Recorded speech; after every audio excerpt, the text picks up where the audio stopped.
10ാമത്തെ വർഷത്തിലേക്ക് കിടക്കുകയാണ്. ഏറ്റവും ഹാപ്പിയസ്റ്റ് സംഗതി എന്ന് പറഞ്ഞാൽ മേ ബി ഒരു 3-4 വർഷം മുന്നേ ഒക്കെ നമ്മൾ തുടങ്ങിയിട്ട് ഒരു 2-3 വർഷമൊക്കെ കസാഡൽ എന്താണെന്ന് ആൾക്കറിയാത്ത കാലം ഉണ്ടായിരുന്നു. ഇപ്പോൾ കൊച്ചിയിലുള്ള ബിൽഡേഴ്സിൽ probably we have a permanent ആയിട്ടുള്ള ഒരു സ്പേസ് കിട്ടി എന്നുള്ള ഏറ്റവും വലിയ കാര്യം. കസാഡൽ എന്താണെന്ന് ചോദിച്ചവരൊക്കെ ഇപ്പോൾ തിരിച്ച് കസാഡൽ അറിയാൻ തുടങ്ങി ഒത്തിരി പേര്. അതിൽ പ്രോബ്ലി ഇൻക്ലൂഡിങ് നിമ്മിയൊക്കെ നമ്മൾ ഒരുപാട് ഹെൽപ്പ് ചെയ്തിട്ടുണ്ട് ആ സമയത്ത്, നമ്മൾ വളർന്നു വരുന്ന സമയത്ത്. നിമ്മിക്ക് അറിയാവുന്ന പോലെ നമ്മൾ അറ്റ് എ ടൈം ഒരുപാട് പ്രോജക്റ്റുകൾ ഹാൻഡിൽ ചെയ്യാറില്ല. നമ്മൾ ഒരു പ്രോജക്റ്റ് ഒരു 70% ഒക്കെ വിറ്റ് കഴിഞ്ഞിട്ടാണ് അടുത്ത പ്രോജക്റ്റ് അനൗൺസ് ചെയ്യാറ്. സ്ലോ പേസിലാണ് വളർന്നത്. പക്ഷെ ഇന്ന് 9 വർഷം എത്തുമ്പോഴേക്കും 16 പ്രോജക്റ്റുകൾ നമ്മൾ ഇപ്പൊ കഴിഞ്ഞു. ഇങ്ങനെ 16 പ്രോജക്റ്റ് നടന്നുകൊണ്ടിരിക്കുകയാണ്. എന്തൊക്കെ കമ്മ്യൂണിറ്റീസ് ഉള്ളതെന്ന് ചോദിക്കുന്നതിലുപരി എന്താ ഇല്ലാത്തതെന്ന് ചോദിക്കുന്നതായിരിക്കും ഈ പ്രോജക്റ്റിൽ നല്ലത്. കാരണം നമുക്ക് അന്ന് ലോഞ്ച് ചെയ്യപ്പോൾ 25 കമ്മ്യൂണിറ്റീസ് നമ്മൾ പറഞ്ഞിട്ടുണ്ടായിരുന്നു. അതാണ് അപ്പോൾ ഓൾമോസ്റ്റ് ആയി. ഇപ്പം നമ്മുടെ ക്ലബ് ഹൗസ് ഒക്കെ ഫിനിഷായി, നമ്മുടെ ബിൽഡിംഗ് ഒക്കെ റെഡിയാണ്.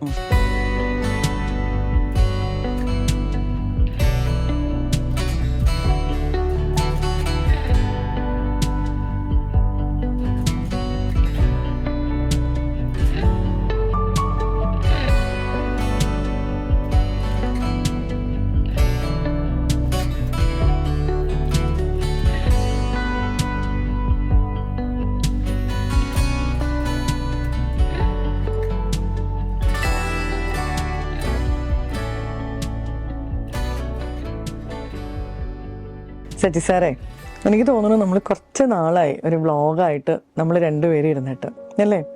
അപ്പം നമ്മൾ ലാസ്റ്റ് വ്ളോഗ് ചെയ്തത് ഡാൻസിങ് വുഡ്സിൻ്റെ ഒരു ഏർലി സ്റ്റേജിലാണ്. അപ്പം അന്ന് നമ്മൾ പറഞ്ഞിരുന്നു ഇതിൻ്റെ ഒരു ഫിനിഷിങ് സ്റ്റേജ് ആകുമ്പോൾ നമ്മൾ ഇതിൻ്റെ ഒരു സ്റ്റാറ്റസും കാര്യങ്ങളൊക്കെ കാണിക്കാം എന്നുള്ളത് നമ്മളന്ന് കമ്മിറ്റ് ചെയ്തിരുന്നു. അപ്പം അതിൻ്റെ ഭാഗമായിട്ടാണ് നമ്മൾ ഇന്ന് ഈ ഒരു വ്ളോഗ് ചെയ്യുന്നത്.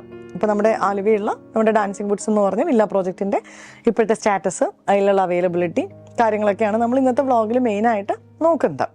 അപ്പോൾ ആ ഒരു പ്രോജക്റ്റിലേക്ക് പോകുന്നതിന് മുമ്പ് എനിക്ക് തോന്നുന്നു കസാഡൽ എന്ന് പറഞ്ഞ ബ്രാൻഡ് ഇപ്പോൾ ഒരു 9th ഇയർ ആണ് അല്ലേ. ഈ വർഷം 10th ഇയറിലേക്ക് കടക്കുകയാണ് അടുത്ത വർഷം. അപ്പോൾ ഈ ഒരു 9 years ജേണി ഒന്ന് പറഞ്ഞിട്ട് നമുക്ക് നമ്മുടെ പ്രോജക്റ്റിലേക്ക് പോവാം. ഇത് പറയുമ്പോൾ വളരെ പെട്ടെന്ന് കാലം പോയി. ഇപ്പോഴും ഓർമ്മയുണ്ട്, നമ്മൾ നിമ്മി ആദ്യത്തെ വ്ളോഗ് ചെയ്ത് തൊട്ടിട്ട് നമ്മൾ രണ്ടുപേരും 3-4 വ്ളോഗാന്ന് തോന്നുന്നു. പിന്നെ അതിനുശേഷം ഇപ്പം നിമ്മി ഒറ്റയ്ക്ക് ചെയ്തു തുടങ്ങി. 10ാമത്തെ വർഷത്തിലേക്ക് കിടക്കുകയാണ്. ഏറ്റവും ഹാപ്പിയസ്റ്റ് സംഗതി എന്ന് പറഞ്ഞാൽ മേ ബി ഒരു 3-4 വർഷം മുന്നേ ഒക്കെ നമ്മൾ തുടങ്ങിയിട്ട് ഒരു 2-3 വർഷമൊക്കെ കസാഡൽ എന്താണെന്ന് ആൾക്കറിയാത്ത കാലം ഉണ്ടായിരുന്നു. ഇപ്പോൾ കൊച്ചിയിലുള്ള ബിൽഡേഴ്സിൽ probably we have a permanent ആയിട്ടുള്ള ഒരു സ്പേസ് കിട്ടി എന്നുള്ള ഏറ്റവും വലിയ കാര്യം. കസാഡൽ എന്താണെന്ന് ചോദിച്ചവരൊക്കെ ഇപ്പോൾ തിരിച്ച് കസാഡൽ അറിയാൻ തുടങ്ങി ഒത്തിരി പേര്. അതിൽ പ്രോബ്ലി ഇൻക്ലൂഡിങ് നിമ്മിയൊക്കെ നമ്മൾ ഒരുപാട് ഹെൽപ്പ് ചെയ്തിട്ടുണ്ട് ആ സമയത്ത്, നമ്മൾ വളർന്നു വരുന്ന സമയത്ത്. അപ്പം അന്ന് വില്ലകൾ ആണ് നമ്മൾ മെയിൻലി ചെയ്തുകൊണ്ടിരുന്നത്. ഒരു 5-6 വില്ല പ്രൊജക്ട് നമ്മൾ അടുപ്പിച്ച് ചെയ്തിരുന്നു. അതെല്ലാം നമുക്ക് സോൾഡ് ഔട്ട് ആയി പോയി. ഈ G+3 G+2 എന്നുള്ള ആറ്റിക് സ്പേസ് ഒക്കെ നമ്മൾ അന്ന് ഇൻട്രൊഡ്യൂസ് ചെയ്ത സംഗതികളാണ്. അപ്പം വില്ലകളെല്ലാം ഒന്നിനു പുറകെ ഒന്നായിട്ട് നിമ്മിക്ക് അറിയാവുന്ന പോലെ നമ്മൾ അറ്റ് എ ടൈം ഒരുപാട് പ്രോജക്റ്റുകൾ ഹാൻഡിൽ ചെയ്യാറില്ല. നമ്മൾ ഒരു പ്രോജക്റ്റ് ഒരു 70% ഒക്കെ വിറ്റ് കഴിഞ്ഞിട്ടാണ് അടുത്ത പ്രോജക്റ്റ് അനൗൺസ് ചെയ്യാറ്. സ്ലോ പേസിലാണ് വളർന്നത്. പക്ഷെ ഇന്ന് 9 വർഷം എത്തുമ്പോഴേക്കും 16 പ്രോജക്റ്റുകൾ നമ്മൾ ഇപ്പൊ കഴിഞ്ഞു. ഇങ്ങനെ 16 പ്രോജക്റ്റ് നടന്നുകൊണ്ടിരിക്കുകയാണ്. സെയിലും വളരെ പെട്ടെന്ന് നടക്കുന്നുണ്ട്. പിന്നെ ഏറ്റവും വലിയ ഇത് തന്നെയാണ്, ഒരു പ്രോബ്ലം ഒത്തിരി പേര് അറിയാൻ തുടങ്ങി കസാഡലിനെ ഒരു സ്പേസ് അല്ലെ. ഇപ്പൊ കൊച്ചി എന്ന് പറയുന്നത് ഒരു വലിയ റിയൽ എസ്റ്റേറ്റ് മാർക്കറ്റ് ആണ് കേരളത്തിന്റെ. അതില് കസാഡൽ എന്ന് പറഞ്ഞൊരു ബ്രാൻഡ് അല്ലെങ്കിൽ ആ ഒരു പേര് ആളുകൾക്ക് പെട്ടെന്ന് ഐഡന്റിഫൈ ചെയ്യാനായിട്ട് പറ്റിയെന്നുള്ളതാണ്. അതിലെനിക്ക് തോന്നിയിട്ടുള്ളൊരു കാര്യം എന്ന് പറഞ്ഞാൽ നമ്മളിപ്പം വളരെ ചുരുക്കം ബ്രാൻഡുകളായിട്ടാണ് നമ്മൾ അവരുടെ ഇനീഷ്യൽ കാലം തൊട്ട് നമ്മൾ സപ്പോർട്ട് ചെയ്ത് ചെയ്യുന്നത്. അതില് ഒരു പ്രോമിനന്റ് പ്ലേസ് എന്തായാലും കസാഡലിനുണ്ട്. കാരണം നമ്മൾ ആ ഒരു സ്റ്റാർട്ടിങ് പ്രൊജക്ട് തൊട്ട് നമ്മൾ അസോസിയേറ്റ് ചെയ്യുന്ന ഒരു ബിൽഡറാണ്. എനിക്ക് തോന്നുന്നു നിങ്ങൾ ഈ പറഞ്ഞ 16 പ്രോജക്ട്സിലും നമുക്ക് ക്ലയൻസിനെ തരാനായിട്ട് പറ്റിയിട്ടുണ്ട്. അപ്പൊ അത് ഒരു വലിയ കാര്യമാണ്. ഇത്രയും വർഷമായിട്ട് ആ ഒരു ബിൽഡറായിട്ടുള്ള ഒരു അസോസിയേഷൻ നിൽക്കാന്ന് പറയുന്നത് ഒരു വലിയൊരു കാര്യമാണ്. അപ്പൊ അതിൽ നമ്മൾ വില്ല പ്രോജക്ട്സ് വെച്ച് തുടങ്ങി. നമ്മുടെ ടൗൺ സീരീസ് എന്ന് പറഞ്ഞ കോൺസെപ്റ്റ്സ് ഒക്കെ ഭയങ്കര സക്സസ്ഫുൾ ആണ്. അതൊരു ഭയങ്കര ഡിഫറെന്റ് തോട്ടായിരുന്നു. കാരണം സിറ്റിക്കകത്ത് മെട്രോ സ്റ്റേഷന്റെ അടുത്ത് ഇപ്പം ഇൻക്ലൂഡിങ് ഞാനടക്കം ഒരു കസ്റ്റമറായി വന്ന ഒരു ബിൽഡറാണ് കസാഡൽ. പറയുമ്പോൾ നമ്മൾ ഒത്തിരി ബിൽഡേഴ്സായിട്ട് നമ്മൾ ടൈപ്പ് ചെയ്ത് ചെയ്യുന്നുണ്ടെങ്കിൽ പോലും ആ ഒരു പ്രോജക്റ്റ് അതിൻ്റെ ഒരു ബ്യൂട്ടി കാരണമാണ് നമ്മൾ ആക്ച്വലി നിങ്ങളുടെ ഒരു കസ്റ്റമറായിട്ട് വരാനുണ്ടായിരുന്ന ഒരു സാഹചര്യം. അപ്പോൾ അങ്ങനെ ശരിക്കും പറഞ്ഞാൽ നല്ലൊരു കുറേ കോൺസെപ്റ്റ്സ് നമുക്ക് ഈ ഒരു 9 വർഷം കൊണ്ട് നമുക്ക് ഇൻഡസ്ട്രിയിൽ അവതരിപ്പിക്കാനായിട്ട് പറ്റിയെന്നുള്ളതാണ്. അത് നമ്മുടെ വിജയത്തിൻ്റെ ഒരു ഘടകം അത് തന്നെയാണ്. കാരണം ഇത്രയും പ്രോജക്റ്റുകൾ ചെയ്യാൻ പറ്റിയൊക്കെ നമുക്ക് കസ്റ്റമേഴ്സിന് ആവശ്യമുള്ള രീതിയിൽ നമുക്ക് പ്രോജക്റ്റുകൾ ഇൻട്രൊഡ്യൂസ് ചെയ്യാൻ പറ്റിയെന്നുള്ളത് തന്നെയാണ്. വില്ലകളാണെങ്കിലും വി ഡിഡ് സം ഒരു ഡിഫറെൻറ്റ് കൺസെപ്റ്റായിട്ട് ചെയ്തു. ടൗൺ സീരീസ് ഇത് പറഞ്ഞ പോലെ ഇതിനകത്ത് ഏറ്റവും കൂടുതൽ നമുക്ക് നന്ദിയുള്ളത് നമ്മുടെ ഇത്രയും കസ്റ്റമേഴ്സാണ്. ഒത്തിരി പ്രോജക്റ്റുകൾ ഇപ്പം നമ്മൾ വിറ്റ് കഴിഞ്ഞു, വില്ലാസായിട്ട് അപ്പാർട്ട്മെന്റ്സ് ആയിട്ടും. അപ്പം എല്ലാ കസ്റ്റമറോടും ഇത് നമ്മൾ ഇപ്പം ഇതുവരെ ഉള്ളതും ഇനി വരാൻ പോകുന്നവർ എല്ലായിട്ടുള്ള ഒരു വലിയ താങ്ക് യു പറയണം. നമ്മുടെ വെൻഡേഴ്സ്, കോൺട്രാക്ടേഴ്സ് എല്ലാവരും, നമ്മുടെ സ്റ്റാഫ് എല്ലാവരും. പിന്നെ ഏറ്റവും ഹാപ്പി തരുന്ന ഒരു കാര്യം, നിമ്മി ഇത്രയും ബിൽഡേഴ്സായിട്ട് ഇടപെടുന്ന നിമ്മി ഒരു വീട് എടുക്കണം എന്ന് ആലോചിച്ചപ്പോൾ നമ്മളെ ചൂസ് ചെയ്തത് അതിലേറെ എന്താ സന്തോഷമുള്ള കാര്യം. അപ്പം ഇനിയും ഒരുപാട് നല്ല പ്രോജക്ട്സ് കസാഡൽ എന്ന് പറഞ്ഞ ഗ്രൂപ്പിൽ നിന്ന് ഉറപ്പായിട്ടും വരണം. അതൊക്കെ നമുക്ക് ഇതുപോലെ വ്ളോഗ്സ് ചെയ്യേണ്ടതാണ്. അപ്പം നമുക്ക് ഇനി നമ്മുടെ ഡാൻസിങ് വുഡ്സ് എന്ന് പറഞ്ഞ ആ ഒരു പ്രോജക്റ്റിലേക്ക് മൂവ് ചെയ്യാം. അപ്പോൾ അത് നമ്മൾ പല പ്രാവശ്യങ്ങളിൽ എനിക്ക് തോന്നുന്നു നമ്മൾ ലോഞ്ച് ചെയ്ത സമയത്ത് പിന്നെ കുറച്ച് കഴിഞ്ഞപ്പോഴൊക്കെ നമ്മൾ വ്ളോഗ് ചെയ്തിട്ടുണ്ട്. പക്ഷെ അത് കുറച്ച് ഗ്യാപ്പ് ആയിട്ടുണ്ട്. ഇപ്പം നമ്മൾ പ്രോജക്റ്റ് ഓൾമോസ്റ്റ് ഫിനിഷിംഗ് സ്റ്റേജിലായല്ലോ സാറേ. അപ്പോൾ ചിലപ്പോൾ ഇതായിരിക്കും പല കസ്റ്റമേഴ്സും ആദ്യമായിട്ട് കാണുന്ന വ്ളോഗ്. അപ്പോൾ അതുകൊണ്ട് അതിൻ്റെ ഒരു ലൊക്കേഷനിൽ നിന്ന് തന്നെ നമുക്ക് ഒന്ന് സ്റ്റാർട്ട് ചെയ്യാം. ഡാൻസിങ് വുഡ്സ് എന്ന് പറയുന്നത് നമുക്ക് ഇപ്പം കൊച്ചിയിലെ ഒരു പ്രൊമിനൻ്റ് ആയിട്ടുള്ള ഒരു ഹോസ്പിറ്റലാണ് രാജഗിരി ഹോസ്പിറ്റൽ, ആലുവയിൽ. നമ്മുടെ ഈ പ്രോജക്റ്റ് വരുന്നത് രാജഗിരി ഹോസ്പിറ്റലിന് ജസ്റ്റ് ഒരു 500 മീറ്റർ മാറിയിട്ടാണ്. നമ്മുടെ സീപോർട്ട് എയർപോർട്ടോട് എക്സ്റ്റൻഷൻ വരുന്ന അവിടുന്ന് ഒരു 2 കിലോമീറ്റേഴ്സ് മാറിയിട്ടാണ് എയർപോർട്ടിന് തൊട്ടടുത്തായിട്ട്. എന്നാൽ ടൗണിലേക്ക് ഇപ്പം മെട്രോവും അല്ലെങ്കിൽ ആലുവ സിറ്റി എന്നൊക്കെ പറയുന്നത് നമുക്കൊരു 10 മിനിറ്റ്സ് ഡ്രൈവിൽ എത്താൻ പറ്റും. ഒരു ഗ്രാമ അന്തരീക്ഷമുള്ള ഒരു സിറ്റി എന്ന് വേണേൽ പറയാം. ഹോസ്പിറ്റൽ തൊട്ടടുത്തുണ്ട്. അങ്ങനെ ആ ഒരു ലൊക്കേഷനിലാണ് ഇത് ചെയ്യുന്നത്. പിന്നെ ഈ പ്രോജക്റ്റ് നമുക്ക് വരുന്നത് 3.25 ഏക്കറോളം ലാൻഡിലാണ് മൊത്തം വരുന്നത്. അപ്പം ഈ പറഞ്ഞ പോലെ എല്ലാം വിറ്റ് വരുന്നു. ഇനീഷ്യലി എനിക്ക് തോന്നുന്നു നമ്മള് 60 വില്ലയാണ് പ്ലാൻ ചെയ്തത്. എനിക്ക് ഓർമ്മയുണ്ട് അല്ലേ? ഇപ്പൊ എനിക്ക് തോന്നുന്നു 38 വില്ല അങ്ങാണ്ടുള്ളൂ അല്ലേ? അത് വലിയൊരു ഇതൊക്കെ അതിന്റെ ഒരു ബ്ലെസ്സിങ് ആയിട്ട് തന്നെയാണ്. കാരണം നമ്മൾ എയിം ചെയ്യുന്നത് പിന്നെ കസ്റ്റമർക്ക് ആവശ്യമുള്ള രീതിയിൽ വീട് കണ്ട് കെട്ടിക്കൊടുക്കുക എന്നുള്ള രീതിയിലാണ്. അതെ. അപ്പൊ അതില് നമ്മൾ മുന്നേ 4 സെന്റോ 5 സെന്റോ ഒക്കെ വെച്ചിട്ടാണ് 60 പ്ലോട്ടുകൾ അന്ന് വിൽക്കാൻ ശ്രമിച്ചത്. പക്ഷെ ഇപ്പം 38 വില്ല 5 സെന്റ് എന്നുള്ള 10-12 സെന്റുകളായി. നമ്മൾ ഉദ്ദേശിച്ച പോലെ 2000 സ്ക്വയർ ഫീറ്റ് വീട് 3000-4000 സ്ക്വയർ ഫീറ്റായി. അപ്പൊ അങ്ങനെ വലുതായി വന്നു. നമ്മളിപ്പം പറഞ്ഞ പോലെ നമ്മൾ 60 പ്ലാൻ ചെയ്തു. ഇപ്പൊ നമുക്ക് 38 വില്ലകളേ ഉള്ളൂ. എനിക്ക് തോന്നുന്നൊരു 1500 സ്ക്വയർ ഫീറ്റ് തൊട്ടൊരു 4000 സ്ക്വയർ ഫീറ്റിന്റെ ഉള്ള വീടുകൾ നമുക്ക് ഇപ്പോൾ ആ ഒരു പ്രോജക്റ്റിലുണ്ട് അല്ലേ? ഇനിയിപ്പോൾ നമുക്ക് എത്ര എണ്ണം നമുക്ക് അതിൽ കൊടുക്കാനുണ്ട്? നമുക്ക് ഇനി 2 വില്ലാസാണ് അതിന് കൊടുക്കാനുള്ളത്. അതിനകത്ത് ഒന്ന് ഒരു 4 സെന്റ് പ്ലോട്ടാണ്, പിന്നെ ഒന്ന് 8 സെന്റിന്റെ. ഓക്കെ, ഇപ്പൊ അത് പ്ലോട്ടായിട്ടാണ് കിടക്കുന്നത് അല്ലേ? അപ്പൊ നമുക്കിപ്പോൾ കസ്റ്റമർ വന്നു കഴിഞ്ഞാൽ അവർക്ക് ഈ എലിവേഷൻ അധികം ചേഞ്ച് ആവാത്ത രീതിയിൽ അവരുടെ ഇഷ്ടത്തിന് കസ്റ്റമൈസ് ചെയ്തിട്ട് നമ്മൾ ഈ വീട് ചെയ്ത് കൊടുക്കും. കറക്റ്റ് അല്ലേ? അപ്പം ഈ 4 സെന്റിൽ ഇപ്പൊ നമ്മൾ ഒരു വീട് വെക്കുകയാണെങ്കിൽ എന്ത് കോസ്റ്റ് ആണ് നമുക്കിപ്പോൾ അവിടെ വരണേ?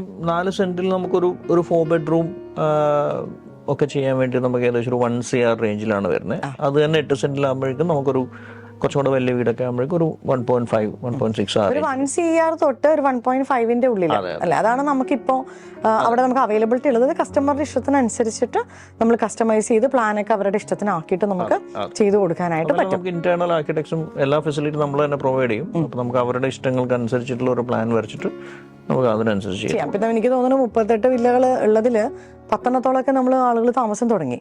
അതെ, 10 വീടുകൾ ഇപ്പോൾ ആൾക്കാരുടെ താമസമുണ്ട്. പ്രോബ്ലി ഒരു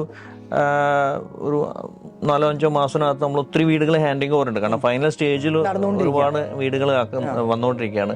പിന്നെ കുറച്ച് NRIs ഉണ്ട്. അവർ ആ സീസണിൽ ഹാൻഡിങ് ഓവർ വെക്കാൻ വേണ്ടി കുറച്ച് പേരുണ്ടാവും. ഇപ്പൊ ഓണത്തിന് മുന്നേ അങ്ങനെ കുറച്ച് കാര്യങ്ങൾ, അങ്ങനത്തെ കുറച്ച് കാര്യങ്ങൾ. അപ്പോൾ നല്ല ഫാസ്റ്റ് ആയിട്ടാണ് വർക്കും കാര്യങ്ങളൊക്കെ നമുക്ക് അവിടെ മൂവ് ചെയ്യുന്നത് അല്ലേ? ഇനിയിപ്പോൾ നമുക്ക് അറിയേണ്ടതെന്ന് പറഞ്ഞു കഴിഞ്ഞാൽ ഇത് ശരിക്കും പറഞ്ഞാൽ നമ്മൾ അന്ന് ചെയ്തതിൽ ഏറ്റവും വലിയ പ്രൊജക്റ്റ് ആയിരുന്നു ഡാൻസിങ് വുഡ്സ് അല്ലേ? അന്നത്തെ നമ്മുടെ ഒരു സ്റ്റാർട്ടിങ് ടൈം തൊട്ട് നോക്കുമ്പോൾ ഡാൻസിങ് വുഡ്സ് ആയിരുന്നു ഏറ്റവും വലിയ വില്ല പ്രോജക്റ്റ് അല്ലേ? അപ്പോൾ അതിൽ നമുക്ക് എന്തൊക്കെ അമ്യൂണിറ്റീസ് സാറേ വരുന്നേ? നിമി, അമ്യൂണിറ്റീസിന്റെ കാര്യം ആക്ച്വലി എന്തൊക്കെ അമ്യൂണിറ്റീസ് ഉള്ളതെന്ന് ചോദിക്കുന്നതിലുപരി എന്താ ഇല്ലാത്തതെന്ന് ചോദിക്കുന്നതായിരിക്കും ഈ പ്രോജക്റ്റിൽ നല്ലത്.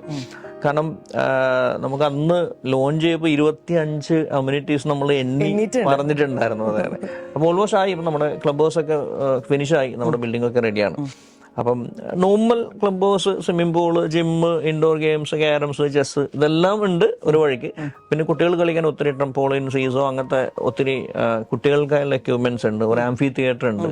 പിന്നെ ക്രിക്കറ്റ് പിച്ച് ഉണ്ട്, നമുക്കൊരു ഫുൾ ലെങ്ത് ക്രിക്കറ്റ് പിച്ച് ഉണ്ട്. ബാസ്കറ്റ് ബോള്, ബാഡ്മിന്റൺ, വോളിബോൾ, ഇങ്ങനെയുള്ള എല്ലാ സ്പോർട്സ് ഐറ്റംസ് ഉണ്ട്.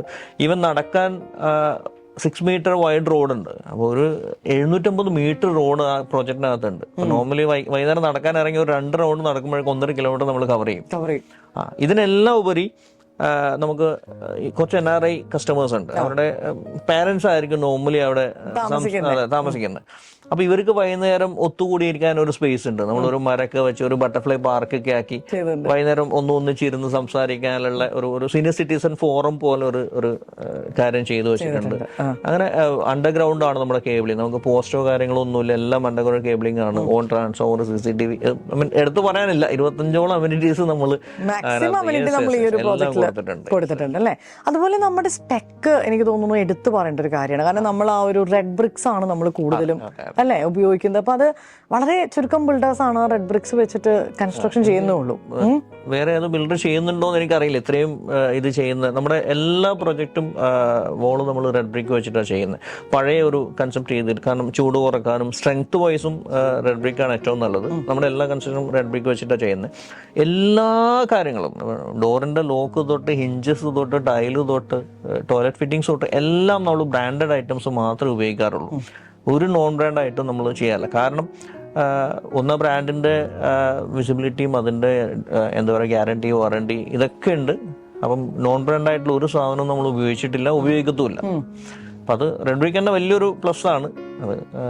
അതൊക്കെ കൊണ്ടാണ് നമ്മൾ ഈ ഫാസ്റ്റ് സെയിലിംഗ് എന്ന് പറയുന്ന കാര്യത്തിലേക്ക് എത്തിയത്. കാരണം നമ്മളുടെ ഒരു ഇപ്പം കംപ്ലീറ്റഡ് പ്രോജക്ട്സ് ആണെങ്കിലും ഒക്കെ നമ്മളൊരു കസ്റ്റമർ വന്ന് കാണുമ്പോൾ, ഇപ്പം നമ്മുടെ തന്നെ എനിക്ക് തോന്നുന്നു ഒത്തിരി കസ്റ്റമേഴ്സ് ഉണ്ട് കസാഡിൽ, ഒത്തിരി പേര്.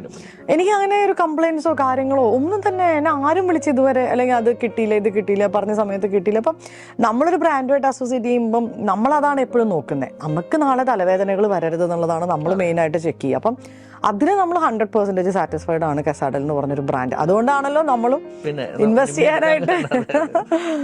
ഇതിനകത്ത് നമുക്ക് 2 രീതിയിലുണ്ട് നിമി. ഒന്ന്, നമുക്കൊരു ഹോം കെയർ ഡിപ്പാർട്ട്മെന്റ് ഉണ്ട്. നമ്മുടെ ഫസ്റ്റ് വില്ല ഹാൻഡ് ഓവർ ആയിട്ട് എനിക്ക് തോന്നുന്നു ഏകദേശം ഒരു 5-6 വർഷമൊക്കെ ആയിട്ടുണ്ടാവും. ഇപ്പോഴും അവർക്ക് they can call us for anything. നമ്മളൊരു ടീമുണ്ട്, any time on a call നമ്മൾ അവൈലബിൾ ആണ്. സെപ്പറേറ്റ് ഡിപ്പാർട്ട്മെന്റ് ഉണ്ട്. ഒരു പ്രോജക്ട് ഡിപ്പാർട്ട്മെന്റ് ഉണ്ട്. അതായത് പ്രോജക്റ്റിൽ ഇപ്പം സ്ട്രീറ്റ് ലൈറ്റിൽ അല്ലെങ്കിൽ ക്ലീനിങ് വൃത്തിക്ക് നടക്കുന്നില്ല, വീട്ടിനകത്ത് വെള്ളം കെട്ടും, ഇതൊക്കെ നോർമൽ വരാവുന്ന കംപ്ലയിൻസ് ആണ്. ഇതെല്ലാം നമ്മൾ ആ ഓൺ സ്പോട്ടിൽ നമ്മൾ ഇത് ചെയ്തിട്ടുണ്ട്. പിന്നെ നമ്മുടെ മൊത്തം സെയിലിന്റെ എനിക്ക് തോന്നുന്നു ഒരു 50% റെഫറൽ സെയിലാണ്. നിമ്മിയുടെ കസ്റ്റമർ കാരണം നിമ്മിനെ വിശ്വസിച്ച് വരുന്ന ആൾക്കാരാണ്. നമ്മൾ കസ്റ്റമർക്ക് വേണ്ടുന്ന വാല്യൂ ഫോർ മണി, അല്ലെങ്കിൽ ഒരു രൂപ കൂടുതൽ എങ്ങനെ കൊടുക്കാമെന്ന് തന്നെയാണ് അന്നും ഞാൻ വ്ളോഗിൽ പറഞ്ഞിട്ടുണ്ട്. അത് തന്നെയാണ് നമ്മുടെ ഉദ്ദേശം. അത് തന്നെയാണ് നമ്മൾ, അതുകൊണ്ടാണ് നമ്മൾ ഇത്രയും വിജയിക്കുന്ന ഒരു ഇതും നമ്മുടെ കസ്റ്റമറിന്റെ സപ്പോർട്ട് തന്നെയാണ്. അപ്പൊ സജി സാറേ, ഒരുപാട് സന്തോഷം. കുറെ നാളിന് ശേഷം നമ്മൾ വീണ്ടും ഒരു വ്ളോഗായിട്ട് ഇങ്ങനെ വന്നേന്. പിന്നെ അടുത്ത വ്ളോഗ് നമ്മൾ ഇമീഡിയറ്റ്ലി തന്നെ നമ്മുടെ അത് വരുന്നുണ്ട്, നമ്മുടെ നെക്സ്റ്റ് പ്രോഡിജി എന്ന് പറഞ്ഞിട്ടുള്ള അപ്പാർട്ട്മെന്റ് പ്രോജക്റ്റ്.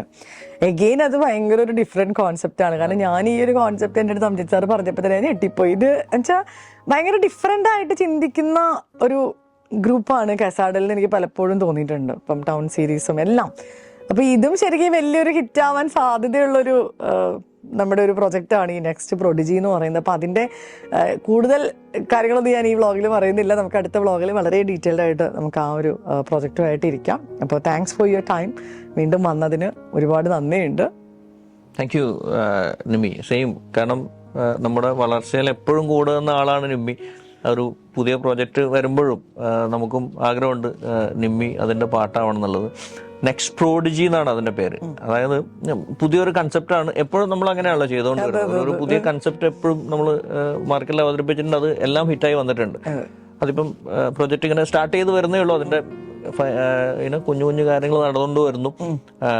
പക്ഷെ വളരെ നല്ല, കാരണം നമ്മളെപ്പോഴും ഒരു സാധനം പ്രാരംഭഘട്ടത്തിൽ ഇപ്പൊ നിമിയുടെ ഒക്കെ ചർച്ച ചെയ്യും നമ്മൾ എന്താ ചെയ്യേണ്ടത്, എങ്ങനെ വിൽക്കാൻ പറ്റും. പിന്നെ കാരണം നിമിയൊക്കെയാണ് ഇൻഫ്ലുവൻസ് ചെയ്യാൻ പറ്റുന്ന ആൾക്കാർ അങ്ങനെയാണല്ലോ. പിന്നെ നമ്മൾ മെയിൻലി നമ്മുടെ എക്സിസ്റ്റിംഗ് കസ്റ്റമേഴ്സിന് എല്ലാം ഒരു ഹിന്റ് അയക്കും ഇങ്ങനെ ഒരു സാധനം ഉണ്ട്, എങ്ങനെ ഉണ്ടാവും. അപ്പൊ വളരെ നല്ല റെസ്പോൺസാണ്.